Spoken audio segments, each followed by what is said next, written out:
Good morning. Thank you all for coming out this morning. Let me thank my dear friends Mark and Natalia. They are friends, neighbors. They represent our country so extraordinarily as ambassadors to Sweden. They continue to be entrepreneurs in their daily life as well. Let me also acknowledge again Paul.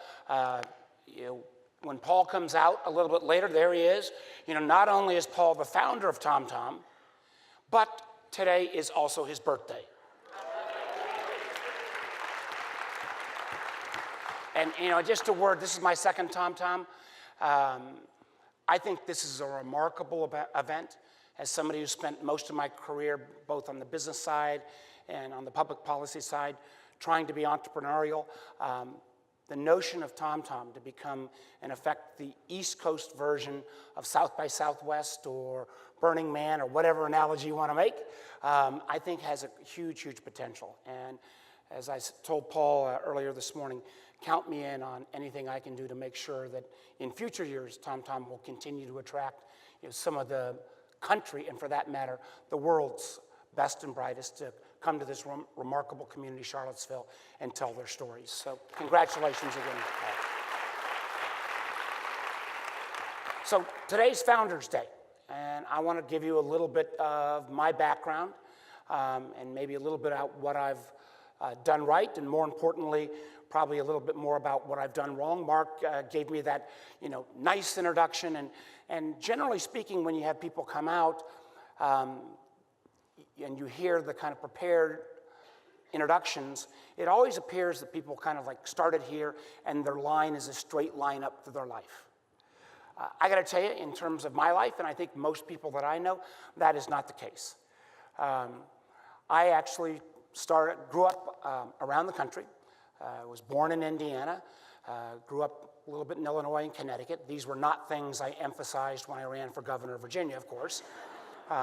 As Mark mentioned, first in my family, graduated from college. I went to public school my whole life. Somehow along the way, I got an interest in politics. And now, my parents weren't political. They were active in the community, but not at all political. I hate to acknowledge this at this point. I'm 63, so I like to think I was old enough to be touched by the idealism of the 60s, but not so involved in it that I got jaded and kind of moved past that. So always had this aspiration for politics.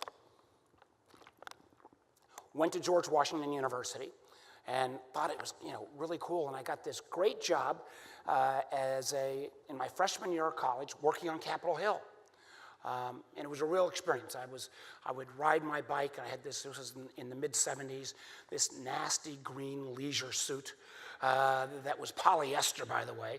I'd ride my bike up there, kind of wring it out at the end to put it back on as I worked, and opened mail, did all the kind of things an intern would be, ended up becoming a legislative assistant. And Mark mentioned I wasn't doing all that well in terms of financially, so I would put in all of my suit pocket bags, little plastic bags, and in those days, the reception fare was a lot better than it is today. So instead of going and eating awful dorm food, I would fill up my plastic bag pockets full of shrimp and egg rolls and other things, and we could go back to the dorms and be very, very popular, even though it was a little bit old at that point. So worked for a congresswoman, a senator, and then another congressman. Ended up taking a semester off from college to kind of keep working in politics, was really committed. Then decided, well, I was a young guy coming out of GW, interested in politics. I had the opportunity. I said, well, maybe I should go to law school. Was lucky enough to get into Harvard Law School. Went up there, and within the first day, realized, even though I'd been valedictorian at GW, that boy, these folks at Harvard were pretty darn smart. So decided that chances was I wasn't going to end up being on the law review. So I thought, well, what can I do to make my mark here? So I started an organization with two other guys called the Somerville Bar Review. And what the Somerville Bar Review was Cambridge is where Harvard Law School is. Somerville's kind of the blue-collar town next door. Somerville Bar Review was an organization that went to a different bar every Thursday night in Somerville or Cambridge.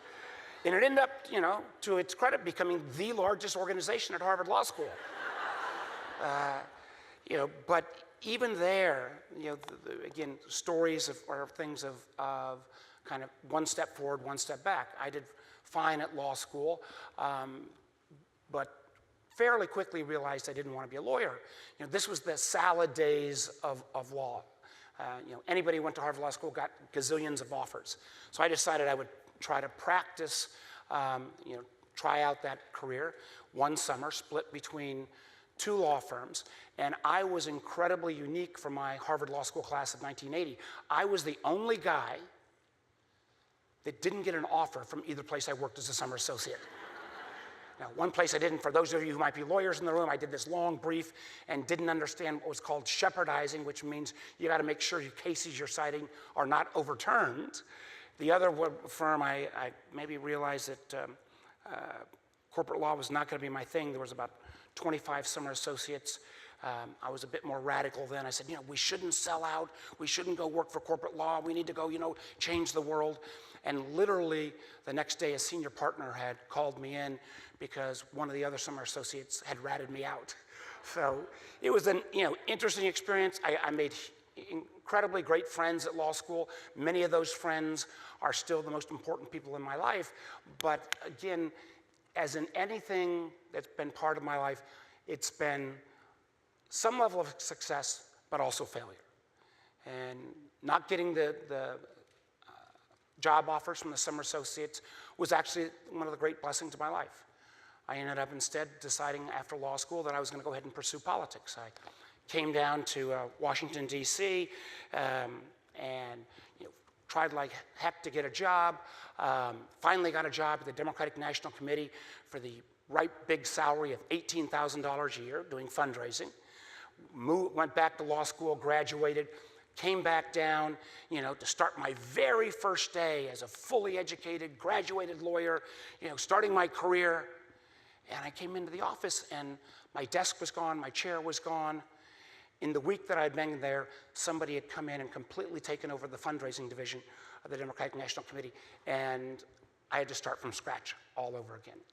Learned a lot, though, in that job. Learned, one, that if I was ever going to do politics, that I wanted to be rich enough to lose. I saw folks during that experience where I think people had made sacrifices around their morals and principles, because frankly our campaign finance system makes no sense, and people sometimes do have to make sacrifices that I think that are inappropriate. So after a year and a half or so of working at the Democratic National Committee, I thought, all right, I'm going to go out and become an entrepreneur. I'm going to go do well. So I'll always remember, took my life savings, $5,000, invested them in a little energy startup company, went to work for that company, and in 6 weeks, I helped that company go totally bankrupt. From there, I moved to Atlanta, worked on a real estate venture, and it took me there 6 months to fail.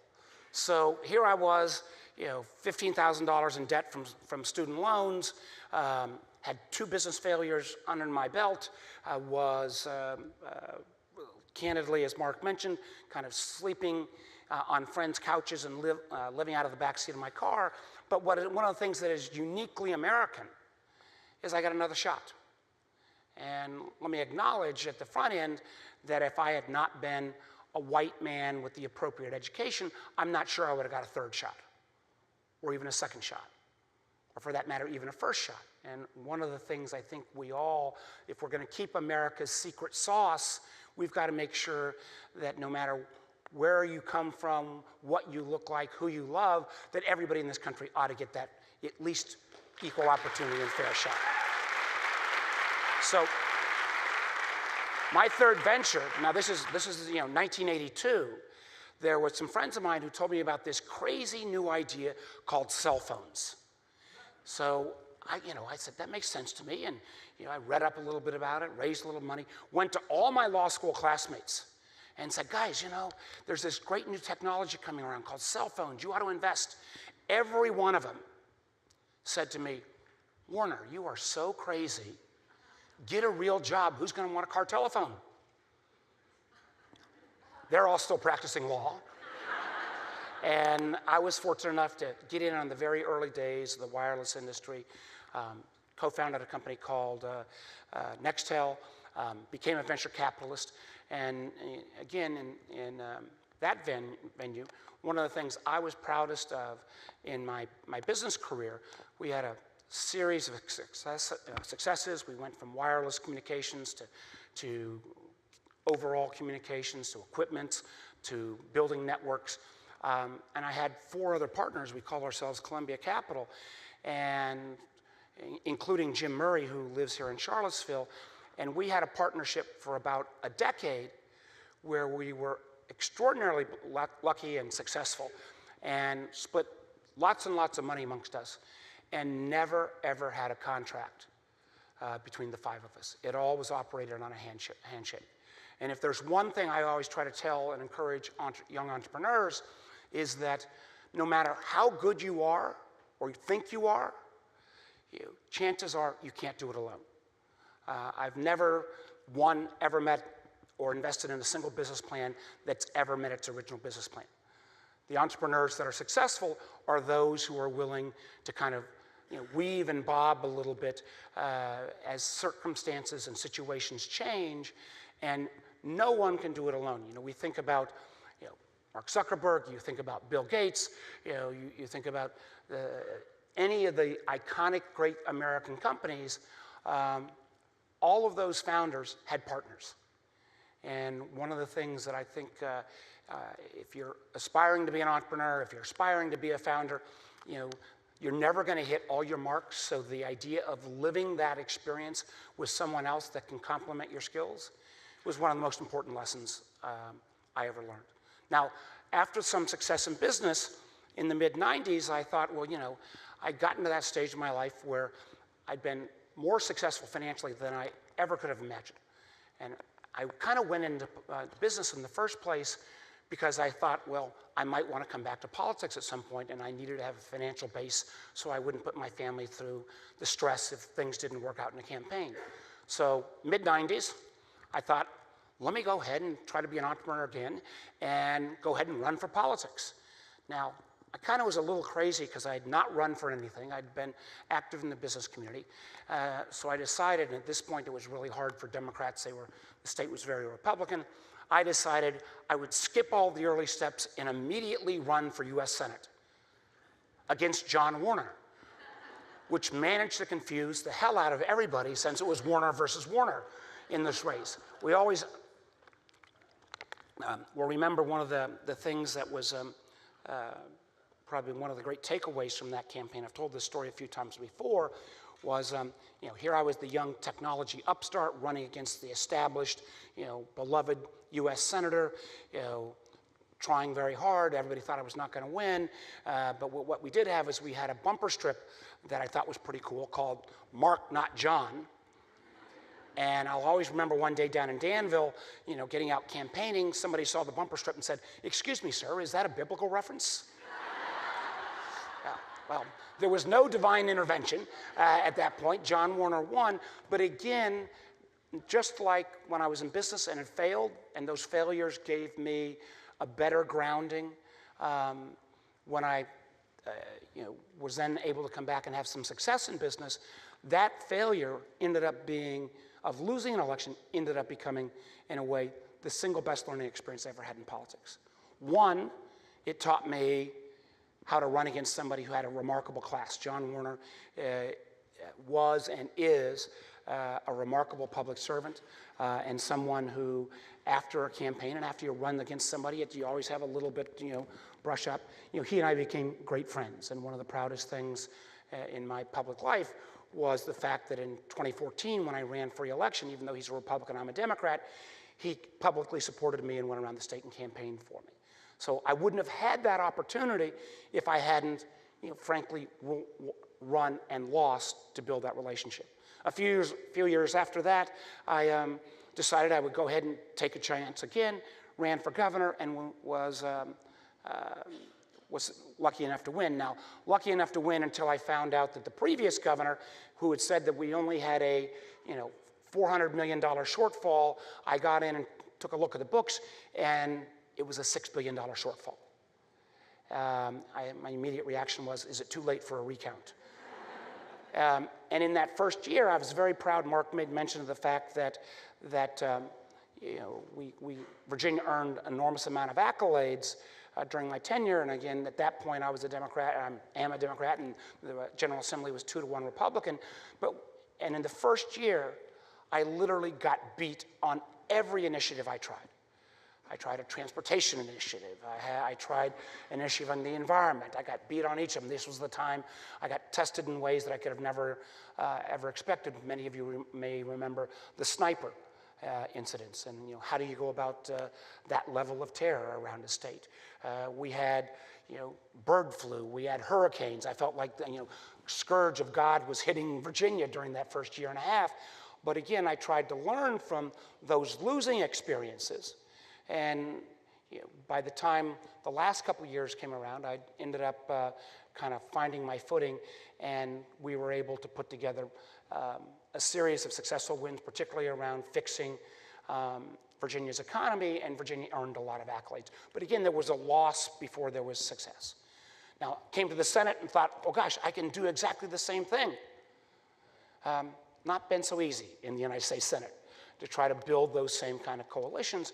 But in many ways, the first couple of years in the United States Senate, tried desperately to work on the budget and the debt and the deficit, tried to build bipartisan relationships. And even after years and years of trying to do this, we were unsuccessful. But again, even with that lack of success, it helped prepare me for this role that I would have never anticipated having in the Intelligence Committee and taking on the Russia investigation. And the learning from being, again, unsuccessful in my ventures around trying to get our debt and deficit in place, but investing a lot of time in trying to build relationships with my Republican partners now has given me the credibility, at least I hope, that the system was based on trust.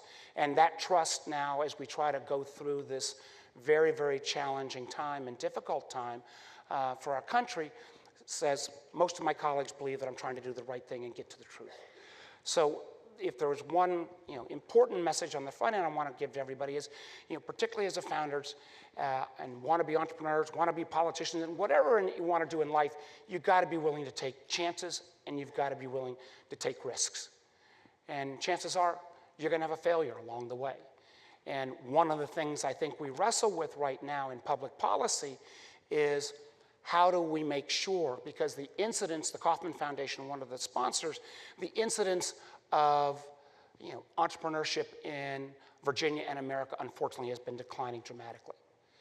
We've put together something that, called Virginia's for Entrepreneurs, where we're trying to match up entrepreneurs with all of the funders in the state. I think Ross Baird from Village Capital was around yesterday making a presentation. I think one of the challenges in terms of entrepreneurs going forward, if I'd come out with the level of student debt that young people come out with today, chances are I would have never taken any of those risks. So we have to take on this question of student debt. The challenge as well, we had a social contract in this country that lasted for 70 years, but it was based upon the assumption that you're going to work for the same firm for 30 years. And we're the only industrial country in the world that says health care, retirement, unemployment, workman's comp, disability, all those benefits, you only get those if you work full-time for a firm. Yet today in America, 1/3 of the workforce is either a gig worker, a part-time worker, an entrepreneur, a 1099, and we frankly need a new social contract that would create a system of portable benefits so that you can take those chances and without losing some safety net beneath you. We also need to recognize, in a world where artificial intelligence, machine learning, quantum computing is going to sweep through the workforce, and every job is going to go through a remarkable transformation, we ought to make sure, and one of my biggest disappointments in the so-called tax reform in December was that we missed a huge opportunity to invest in human capital. In the old days, it used to be as long as you went to school and you got that first job, it then became, in effect, the business's responsibility to continue to train you. Those jobs and those days are gone. And I thought that we've got things in the tax code like an R&D tax credit to invest in capital, I was hoping we could have put in a tax credit for investment in human capital. Just think about it. You buy a computer, that's an asset. You invest in training someone, that's a cost and a liability. That is not the right framework that we ought to have in a 21st century economy. I know my time is up, but I want to also leave you with one final thought. And I know this is Founders, and I know this is an upbeat beginning of the day, and I don't want to get you off on a non-upbeat subject. But it is kind of, I think, part of the theme of what we're talking. We're talking about founders. And in many ways, our country is a roughly, 260-year startup of an idea of democracy and rule of law that in many ways has been the most successful nation startup in world history. And we should all be proud of that. But I also think we need to realize that in an era where misinformation and disinformation can be manipulated on the very cell phones that I helped be involved in, when unfortunately we've got public leaders at this point who will go out and make ad hominem attacks on the integrity of the FBI and the Department of Justice, or who will go out and say, in the case of the Mueller investigation or our Senate investigation, we don't want it to finish. We may be tested as a country, and we may all be tested as Americans over the coming weeks and months in ways unlike anything we've been tested, at least in my life. And my hope and prayer, and again, everyone has a right to have whatever political views you have, and that's the wonderful part of our country. But what has always united us, and what is so concerning to me on my day job now and with some of the actions of this current president, is that when you make ad hominem attacks against institutions of law enforcement and our Justice Department, you suddenly give license to people to start thinking, I'm going to follow this law and I'm not going to follow that law. That's not the way our country was built. We owe, and I believe this president owes, the responsibility to allow the Mueller investigation to finish, to make sure that you all get the truth of what happened in terms of the 2016 campaign, in terms of foreign intervention. And as I said last year when we were starting this, listen, I hope this would be done sooner than this. And if at the end of the day, all of this is simply coincidence, I'll be the first one to acknowledge that. But what we can't do is, just because we're at a difficult and uncomfortable time, have this president say, we're going to shut down the wheels of justice and that we're going to impugn and affect our whole system. So if, God forbid, and I hope a week from now there won't be anything different, so you'll just say that guy Warner was kind of, went off on a tangent, it didn't come to pass. But if he does take actions that are against the rule of law, if he does take actions that say, that in a sense places him above the law, and no one in our country is above the law, then we're going to have potentially a constitutional crisis, and we're all going to be tested. And my appeal to all of you is really twofold at the end here. One, as much as you want to tune out and tune off the news or throw a shoe at the TV when the news comes on, and I get it, I feel the same way, and I'm inside the TV. Please don't. Please don't, because if we tune out and turn off, we're going to turn the keys of our country over to the extremes on either end. And that's not where good policy is made. And second thing, and this is, I never thought this would become so important, but to have the courage to call out things that are not true. No matter what certain people say, there are real truth. There is real news. And being willing to simply turn back on somebody just because they said they read it on the internet does not mean it's true. And we need all of us at this moment in time to be willing to call up and stand up for truth. And be willing to recognize, while we have differences, that there are ways to settle those differences that can actually be fact-based and can be settled without impugning each other's patriotism or courage or truthfulness. And those are, because those have been the values that have always kept our country strong. My hope is, at the end of the day, that this potential problem or crisis will not come to pass. But God forbid, if it does come to pass, we are going to be tested again as a country, unlike anything we've seen in our life. I know we will get through that, but I would simply say buckle up. It should be a little bit of a rocky ride. But remember, at the end of the day, what makes our country that special sauce that we need to make sure that we get back to is that everybody in America ought to have that fair shot to earn a good life. And my hope is in some small way I can be part of that process in the policy making. My hope is that many of you who are founders and entrepreneurs will do that in a business sense. And I believe with all my heart the best days for our country and our Commonwealth lay in front of us. So thank you all very much for having me. Enjoy the rest of TomTom. Thanks.